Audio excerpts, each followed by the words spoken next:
こんにちは、テリーです。こんばんは、ゆっくりです。ご視聴ありがとうございます。ありがとね。さて本日は、ピラミッド最後の建築材であるビーコン集めに、ウィザースケルトンのお宅にお邪魔しています。どちらかというとスポナーがあるブレイズのお宅じゃないの？スポナーはいわば犬小屋で、きっとブレイズは防犯犬みたいなものなんです。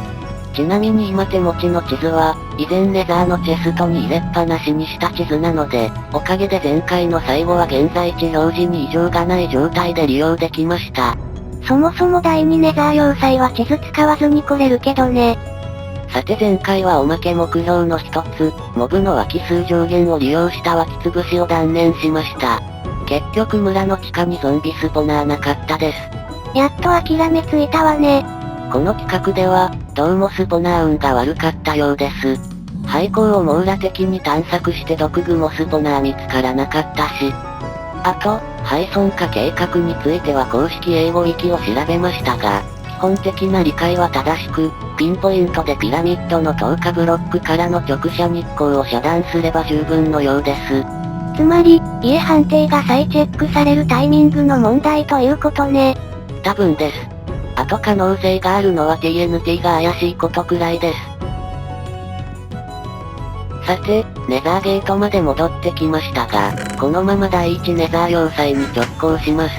先ほどまでいた第2ネザー要塞は、屋根のある通路がほとんどない珍しいもので、湧き層作りに不向きです。ついで第1ネザー要塞も、ネザーウォートが生成されない程度に屋根のある通路が少ないですが、まあ致し方ありません。第3は遠いものね。まあちらっと、火炎耐性ポーションで溶岩海を渡れば、第3でも大した往復時間がかからないと思うところもあるのですが、ネックとなったのは、第3ネザー要塞ではまだお宝を回収してないことなんです。さて、第1ネザー要塞がどこにあるかは今更覚えていませんが、忘れることもあろうかと、往復ルートに丸石の目印を設置しています。さすがに抜かりないわね。いえ、抜かりありました。この松明の目印は、ネザーラックを掘り抜いた通路の目印なんです。つまりはこの目印を見落とした時点で、第1ネザー要塞へのルートがわからなくなってしまうんです。痛すぎるじゃないの。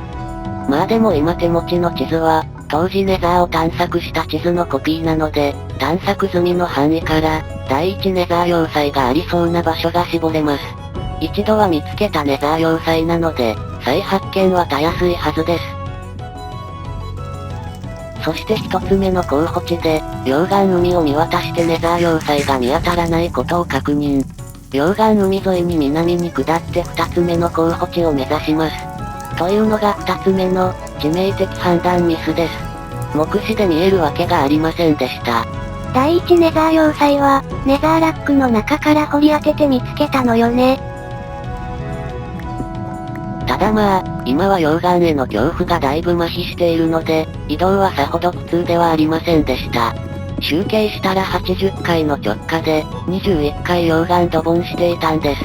今ドボンすると普通に焼け死ぬ可能性あるけどね。そしてその4分後、2つ目の候補地に到着です。ぼちぼち様子がおかしいなぁと薄々気づき始めます。まだ溶岩海に浮かんでいると思ってネザー要塞探しているのね。はい。やっぱりネザーラックの中からネザー要塞を掘り当てるとか、私にとってもイレギュラーです。想定できていませんでした。そして、溶岩の熱気で目にうっすら汗をかきそうになりながら、なんとか再び丸石目印のところに戻ってきました。結局30分以上無駄にさまよったのね。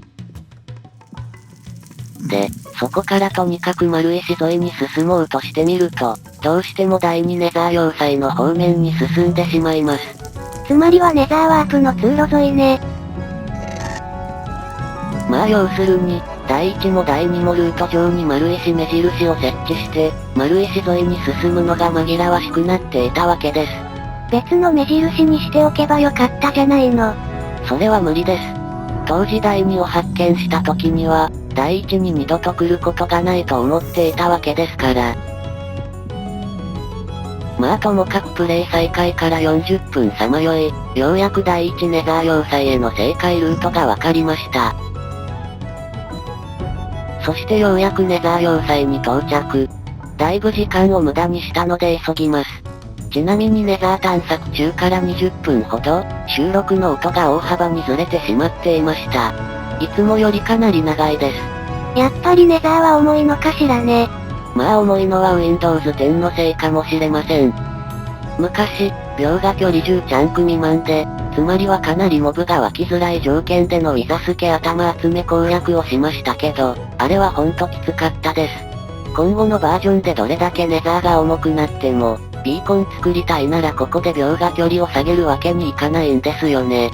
低スペックならではのマイクラの泣きどころね。まあおかげで、ネザー要塞のどこをどの程度まで整地すればどの程度湧きやすくなるとか、それなりにノウハウは蓄えられました。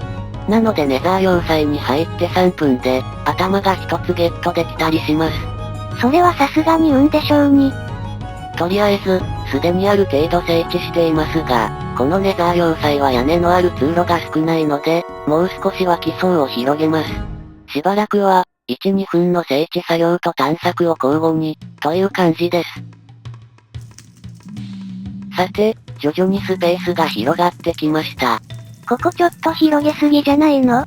一箇所だけ、脇を待つポイントを作りたいんですよね。いつも走り回ってばかりだと、ゾンビピッグマンがディスポーンしてくれません。で、自分から24メートルの範囲は湧かないので、ネザーラックが埋もれてそうな方向で少し広げた次第です。あとここの奥の通路は屋根がありませんが、通路間が狭いので徐々に掘り抜きにかかってます。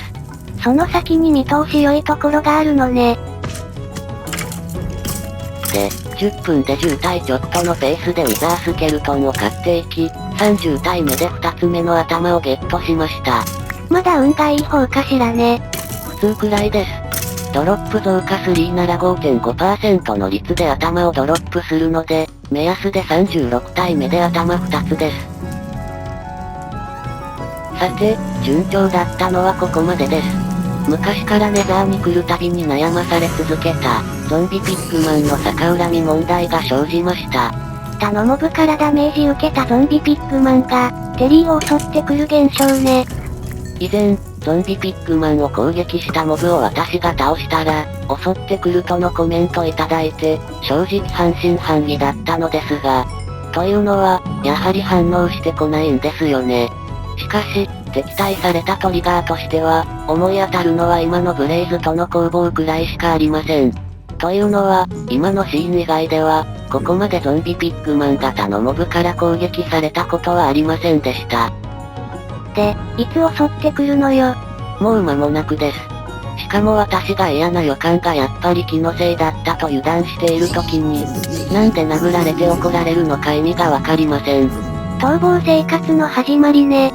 それにしても、走って襲ってくるのが怒りモードだとすると、先ほどの歩いて寄ってくるのは何モードなのでしょうか。静かな怒りモードよ。もし怒りモードであれば、怒りを鎮める条件は、20秒から40秒の時間経過と、40メートル以上遠ざかることだったはずです。この条件、どうもバグっぽい静かな怒りモードでも通用するのでしょうか。その後は、20体くらいはゾンビピッグマンを倒した後に、いつものディスポーン狙いに切り替えました。ただディスポーン狙いは、待機中に近くにゾンビピッグマンが湧いたり、秒画距離圏外で敵対化したゾンビピッグマンが残っていると失敗します。つまり意外と運次第でやり直す必要があるのね。何度も失敗するとだんだん面倒くさくなってきます。で、ネザー要塞の入り口に戻ってきました。ここなら周囲がほぼネザーラックで埋まっているので、周囲に湧きづらいはずです。しかしここでも、1分50秒の時点で分かれてしまいました。どうにもならないわね。で、もう開き直ってゾンビピッグマンを敵対認定し、ウィザースケルトンを探し始めたところで人参ゲットです。頭一つ分の運の無駄遣いね。まあでもその4分後、38体目で頭3つ目をゲットしました。さてその2分後に、うっかり操作ミスで収録を止めてしまったので、今回はここまでとなります。なので今回変なところで切れてます。何をやっているのよ。進捗としては、ウィザースケルトンの頭は12個中8個集まり、残り4つとなりました。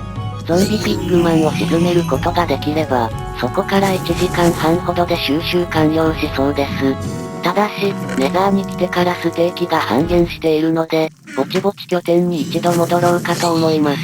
次回は食料集めからね。あとそういえば、別にウィザーを倒してしまっても構わないですよね。期待に応えて死ぬの？ビーコン装備でノーガードで倒せるんじゃないかと思ってます。では、次回も頑張っていきます。それではまたね。バイバイ。